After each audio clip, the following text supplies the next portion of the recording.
Hello everyone and welcome back to the channel. Zachary Dickinson here and thank you all for joining me today. So last week on Monday, a week ago from today, I put out a video ranking every MCU project that's supposed to come out this year in 2026 by how excited I am. There were 8 of them, and so today I'm going to be doing the same for DC. Now DC only has 4 total projects coming out this year. 3 are confirmed. 1 is rumored or potentially supposed to happen this year, and all of them I'm very excited for because they all seem to be great additions to the new DC universe that is led by James Gunn and Peter Safran. So let's get into it. So we have 4 projects coming out this year in the DC universe. We have the animated Blue Beetle series that isn't really confirmed. We have Lanterns. We have Lanterns is a show live action, and the first time Lanterns has been shown in the canon DC universe, not animated. That's a different set of universes. In over 15 years since Ryan Reynolds' Green Lanterns led movie that flopped. And we also have the hotly anticipated Supergirl movie also coming out later this year.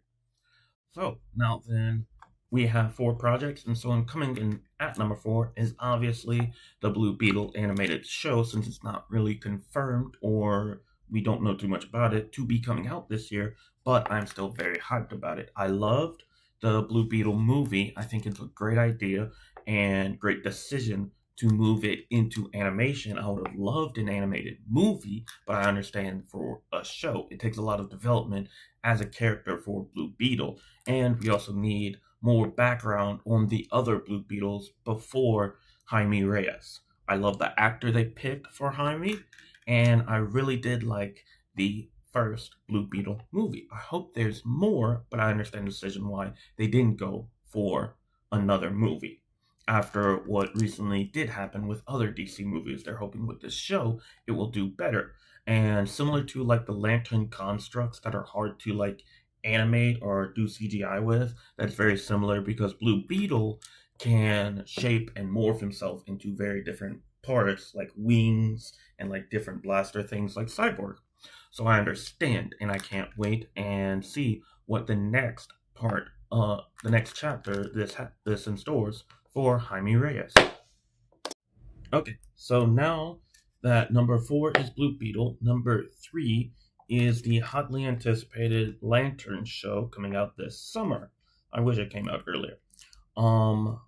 If the suits were shown, I would be more excited, but I would like the suits to be there early in the show, as early as possible, and not have a repeat of Daredevil Born Again where the shoot is shown for a scene early on and then never again until like the second to last episode in the season. I want the suits to be there often, but not too much, if you know. I love how they're gonna do Jon Stewart taking over Hal Jordan. I know some fans are rather pissed because we won't get the classic Green Arrow and Hal Jordan stuff or whatever, but James Gunn has basically confirmed that he prefers the Justice League animated series type of Justice League lineup, and so that's what he's kind of building at, which hosts a Jon Stewart Green Lantern, a Wally West Flash, Martian Manhunter, Wonder Woman, and Superman. It also hosts Batman, and I'm pretty sure he's a decent vet as well. So with that being said, I do love Jon Stewart being the Green Lantern, and I think it's a very good choice.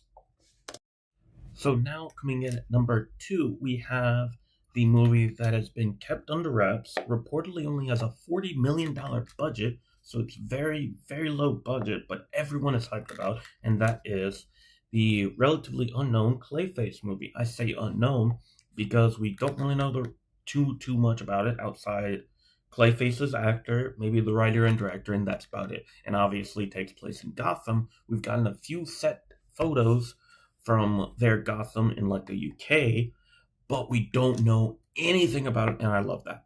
Absolutely love it. I love that DC is doing their best to hide everything that they can about a project unless they want to be flaunting it like Superman did. I do absolutely love it because I don't like the days of Marvel everything getting leaked and them never really having anything under wraps and everyone wanting to leak it. I like how DC isn't allowing all that much to be leaked out of pretty much any of their projects. And Clayface is exciting because it's a horror film basically. It's a dark character, a dark past, a very dark story, but it's also the first time we see Gotham in the DC universe because Elseworlds has the Batman and Matt Reeves' verse, but that isn't a part of the main DC universe. So I'm very anticipated and waiting and very excited, couldn't get the right word out, to see the Gotham City in the new DC universe. And I especially can't wait for the Batman Brave and Bold whenever that comes out, hopefully soon. All right, so coming in at number 1 is the hotly anticipated Supergirl movie coming out in, I believe, July of this year. It's number 1 because it's the only project we've seen an actual full-length trailer for. It's the one we know the most about.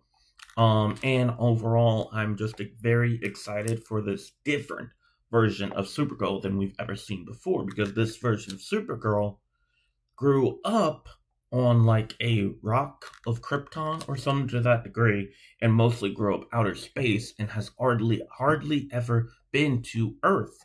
And like we saw in the post-credit scene at the end of Superman, she blasts in drunk. She's like 21 or something, and she's a good bit younger than Clark Kent Superman, Kal-El. It is known that she will go to a different Earth, to a different planet that has a red sun, to where she doesn't have powers to get drunk, to be able to get drunk, because on planets like Earth with a yellow sun, Kryptonians cannot get drunk and cannot do some things that are dangerous, because she obviously has a ton of trauma, because she actually has full-fledged memories that she still has from Krypton, whereas Kal-El, Clark Kent Superman, doesn't. He was sent over as a baby through the destruction of Krypton. Even though technically Supergirl is older, in a sense, than Clark. Clark is now older because of what happened. She survived on a rock of Krypton, but she is now, I think she is still technically canonically older when they're in Krypton, but as she gets to Earth, Kal-El is now older than her, or something to that degree. Either way, Kal-El is now older, and I can't wait for this. I can't wait for more Crypto, and one of my favorite DC characters. I can't wait for Lobo to finally appear in live action in an actual canon DC, and I love Jason Momoa as Lobo.